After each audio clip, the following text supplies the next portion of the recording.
Hi guys, welcome to another video from Overbite Gaming, and today we're taking a look at BioForge. I like to open up by first apologising for any outside noise that comes in. A few small humans have decided that playing football outside my house is a great idea despite there being a park 5 minutes away.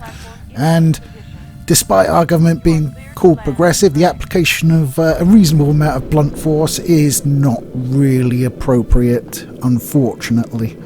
So I'm very sorry for any noises that you may hear in the background. So today we're taking a look at BioForge. Now BioForge is a game that came out in '95. I did have it originally and I finished it originally. It is showing its age. At the time, these graphics that you're seeing was considered cutting edge, and you needed a bit of a ninja PC to run the damn thing properly. When I played it, it was running at about half the frame rate you're seeing here. I'm not really sure whether that made it easier or harder, but there you go. The controls are a little bit jank as well, in the fact that it's all based off the number pad with a few modifier keys elsewhere on the keyboard.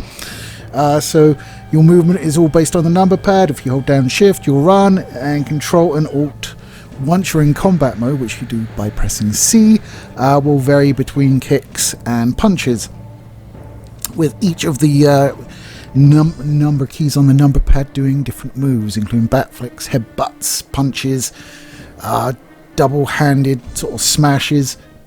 Quite a lot, actually. It's a bit reminiscent of the original Alone in the Dark when it comes to the combat, and the different directions do different moves.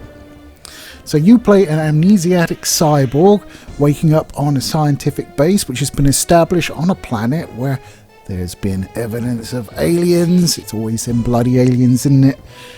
And unfortunately, after you've woken up, the base is in rather deep shit because the reactor's been damaged, and they've managed to wake up one of the aliens, which has gone on a bit of a rampage through the base, killing most of the people. You wake up in your cell. There's a medical droid there which you need to beat up until it flies into the force field and short circuits it, exploding. Then you can wander out where you find another sort of test subject, if you will, in a different cage, and he's missing an arm because he's popped it through the bars and it's been cut off by the laser bars. So you take the most expedient route. Well, you don't have to kill him. The bars of his cell flicker on and off, so you can time it to go through. He won't chance it because he's already lost a bloody arm, so he's not keen to stick to anything else through that. And you can satiate him with a bit of meat that you find and get stuff that way, or you can just do what I've always done and pick up his own arm and beat him to death with it, which is quite fantastic. The game itself, the combat's a little bit janky in the terms of like timing. It's not very responsive. It's a lot more responsive than it was back when I first played it, running at half frame rate, where I was like leaning on keys to see if they actually worked. At least now you do get emotion, but you have to time it just right because it does take a while to register and a while to throw. It's a game that does show its age. I mean, it is 29 years old, something like that. So yeah, God, now I'm feeling not even older than I am. Wonderful. Jesus Christ, I don't know, I should stop doing retro reviews, man. They just make me feel old all the time. It is done by Origin Systems, them of the Wing Commander series, and was published by Electronic Arts, them of the greedy loot boxes. Obviously, back in those times, Electronic Arts weren't nearly the corporate monolith that they are today, and had a little bit of respect still attached to their names.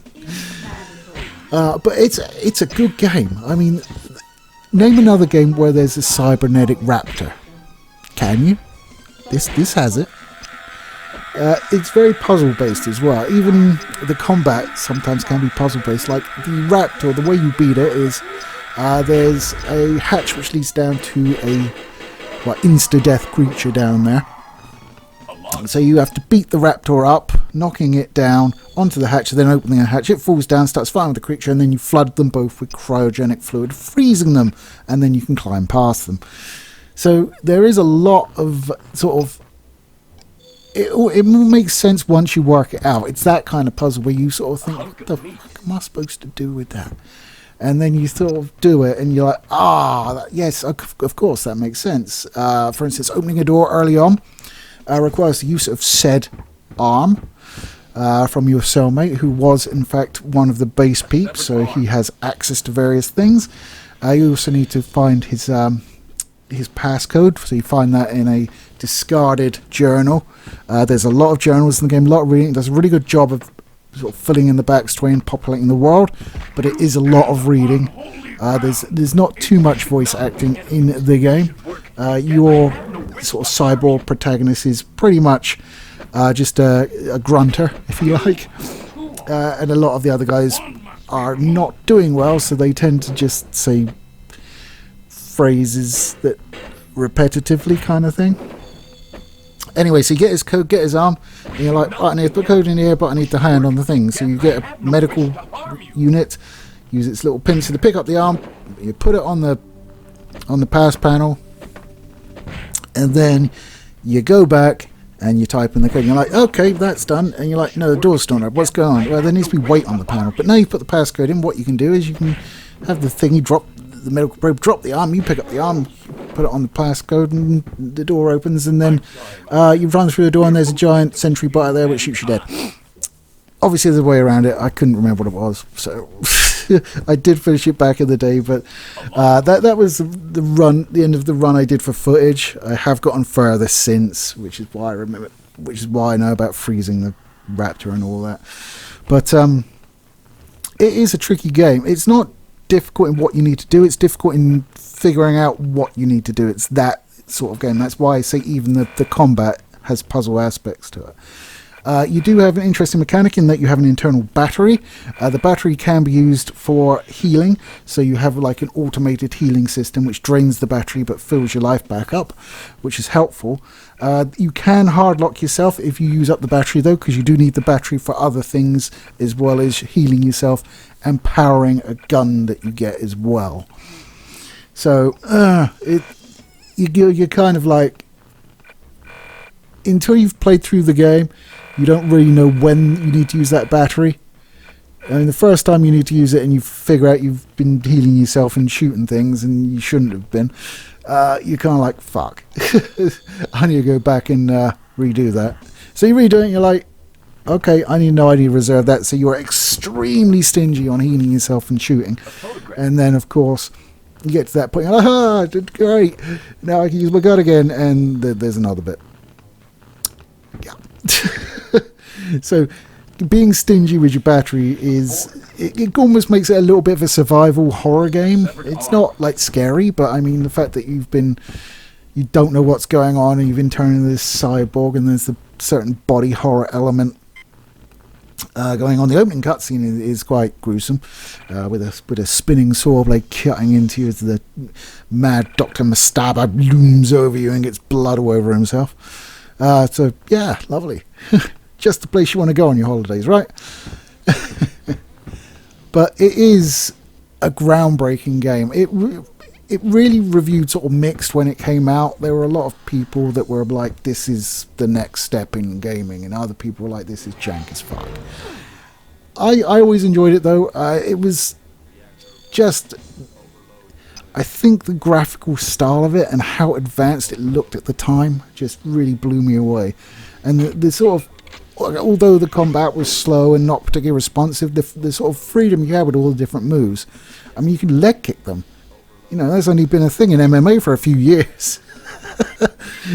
Getting the gold calf kicks in. I don't know how I feel about that, you know. A few calf kicks kind of ruins the fight. I don't know. I think I appreciate like the skill and everything, but like, damn, you're like looking forward to a banger, and like the guy kicks him like 3 times in the calf, and he can barely move, and it kind of kills the competitive nature of the fight, you ask me. But then again, you know, leg kicks are part of it, so I don't know. I kind of went off on one there. Yeah, it is available on GOG. This is the version that I am playing. It came out in GOG in 2012. It runs absolutely fine with the provided GOG DOS boxery, so no worries there. It's not very expensive. I think it's like £7, something like that. If you do like the look of what you're seeing there, or you did play it when it originally came out and want to try it again, it probably is better now because your system is able to run it properly. Where mine certainly, although could run it, did not run it at the speed it should be running, which is the speed that you're seeing here. The good old days when, you know, your games just ran slower rather than telling you to piss off. I remember watching my mate play Doom on his 386, and the sort of reloading of the pump action shotgun was kind of like a frame by frame affair. But you persisted in play anyway. You had to admire the temerity of the guy, even though it looked the most painful thing ever. Fortunately, when I eventually got a PC, it was the 486 SX33, which was still, you know, compared to today's PCs, was just ridiculously underpowered and slow. 4 meg of memory, 320 meg hard drive, that sort of thing. But it played Doom fine, so I was happy. Anyway, guys, that'll do me. As I said, it's available on GOG if you want to give it a try. I imagine I wasn't able to locate my discs. I did buy the game originally on disc, but I imagine you could probably get it going with a bit of the application of your own DOSBox settings. So if you've got it knocking around, maybe give it a try. See how you like it on full speed. Anyway, guys, that's it for this week. Take it easy, and I'll catch you next time. Warning, reactor read. Warning, reactor. Alt.